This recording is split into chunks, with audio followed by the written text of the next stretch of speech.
David Menzies for Rebel News here in downtown Toronto. And folks, I'm standing outside the Anarchist.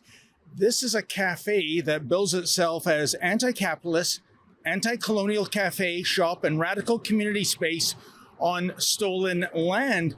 And you see, folks, a couple of weeks ago, it made news because this anti-capitalist cafe, can you believe it? Well, it's going out of business because of, a lack of capital.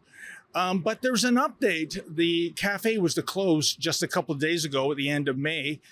But thanks to, brace yourselves, to an influx of new capital, well, the cafe can hang on at least until the end of summer. And, as much as I love capitalism, and obviously I don't agree with the owner, Gabriel Sims-Fewer, but I don't want to see any business go out of business. I mean, in another life, I covered the food service industry for 7 years. This is the toughest business to make a buck. You can tell that by the number of restaurant closures in 3 or 5 years. It just seems to be a business model designed to fail.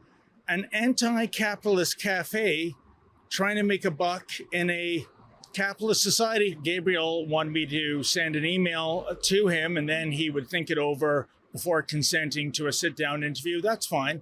In the meantime, I can't help but notice the flawed business model. You see, part of the issue with the Anarchist Cafe was that you could pay whatever it was you could afford. So if you only had a nickel or a dime or a quarter, you'd get a coffee. The only problem, what if your food costs are, 67 cents for that cup of joe? You're already behind the eight ball. And it's also ironic that the only reason why this anti-capitalist cafe is still going to last it out at least until the end of summer is because of that infusion of knock me down with a feather, capital. And I can say that, in media reports, when it was first announced that the shop was going bankrupt, Gabriel said, quote, "The Anarchist has been a huge success in every way I hoped," end quote. In every way imaginable, except when it came to, paying the bills, paying the rent. As my friend Lou Skeezes likes to say, happy capitalism, but apparently that phrase doesn't curry favor here. For Rebel News, I'm David the Menzoid Menzies.